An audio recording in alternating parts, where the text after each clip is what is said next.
තාත්ත වෙන්න කියන්නේ මේවා කුමන්ත්‍රණ. ඒ පිටරට ඉන්න එක එකාලට ඕන විදිහට කරන කුමන්. ඇයි ඉතින් ඉන්නවනේ කෝය දාලා දෙන්නෙව්. ඇයි මේ පාර මොකද වෙලා තියෙන්නේ? මොකද වෙලා තියෙන්නේ? අමුතු සැම්පල් එකකින් මුන් මේ සැරේ ඡන්දේ කරන්න හදන්නේ. මනාප නැහැ. අපේ කුලේ එකෙක් නැහැ. අපි ගැන හොයලා බලලා උදව් කළා කියලා ඒ මිනිස්සෙකුට මනාපයක් දෙන්න බැරි නම් මේ ඡන්දෙන් ඇති වැඩේ මොකද්ද?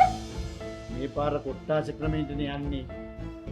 අපි උදව් කරපු කෙනාට ඡන්දයක් දෙනවා කියලා හිතාගෙන අපේ පක්ෂෙට ඡන්ද දෙන්න. පක්ෂෙට දෙන්න? මගේ මුකුත් අහගන්න නැතුව ඉන්නවා. ඕම් කොට්ටාස කඩේ අයියා ඉන්නවනේ. උන්නට කමක් නැහැ. පක්ෂෙන් කලෙත් කාඩි කුලේ උන්ට දෙන එකනේ. ඉතින් උන්ගේ වල වැඩි. ඒ කුලේ අය වැඩි නිසා අම්මලාගේ පක්ෂ අයත් බලන්න ඇත්තේ ඒ අයට කොහොම හරි කාඩ් එක දීලා කොට්ටාසට මන්ත්‍රී කෙනෙක් කරනවා. අනේ මේ නොදන්න කෙහෙල් මලට හොම්බ දාන්න නැතුව අන්නහරටලා හිටපන්. මෙච්චර කාලයකට කොට්ටාස කඩේ මාමට ඡන්දෙ දුන්නෙත් ඔය හීන කුලේ උන් තමයි. කොහෙද? හැදුණානේ රටට අමුතු පනුරදයක්. ඌවට කෑ ගහලා අපි ලේසවුත්තු කරගන්න ඕන නෑ නෝනා. දිනේ උන්ට දී ගන්න කියලා අපි අපේ පාඩුවේමු. පාඩුවෙන්න.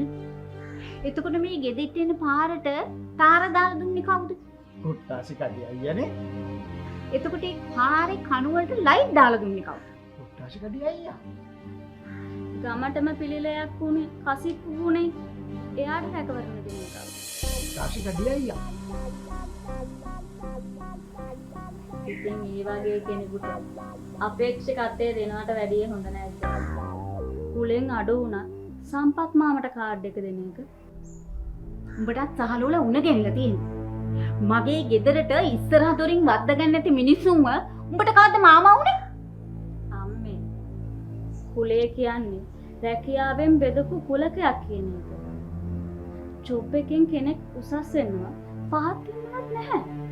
මේ මං කිව්වේ ඔහෙට. මුන්ව කැම්පස් යවපු අපිට ගහන්න ඕන.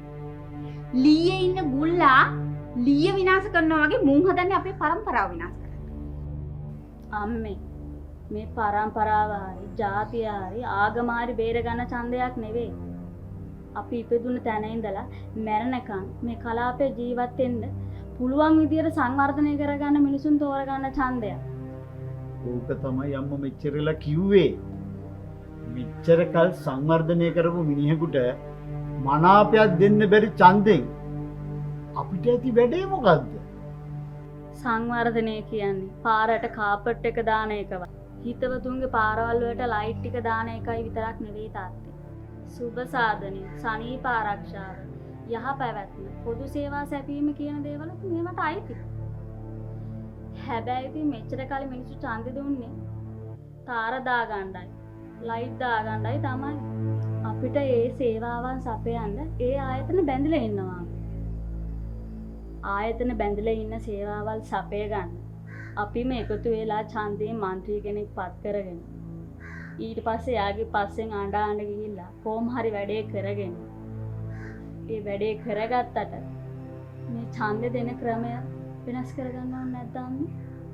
මෙච්චර කල් කරපු හැම වෙනසකින්ම අපිට පුදුම සැපක්නේ ලැබුණේ. උඹ උඹේ වෙනස කරගනින් දුවේ.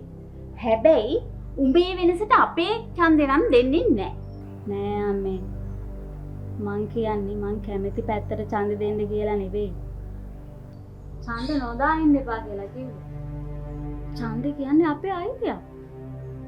අනිත් එක මේ පාර කාන්තා නියෝජනයක් වැඩියෙන් දෙනවා. ඒ නිසා අපි අනිවාර්යෙන් අපේ ඡන්දේ දෙන්න ඕන. ඒක අපි වගකීමක්. ඔහොමිටපන්. දැන් මට බණ කී උඹ ඔය කොහෙද පනින්න හදන්නේ? අපි අලුත් වෙනසකට කැන්වස් එක යනවා. ජගත් අයියා. අර අඩු කුලේ එක අඩුව වැඩි කරගන්න තමයි ඉතින් කැන්වස් එක යන්නේ. කොට මම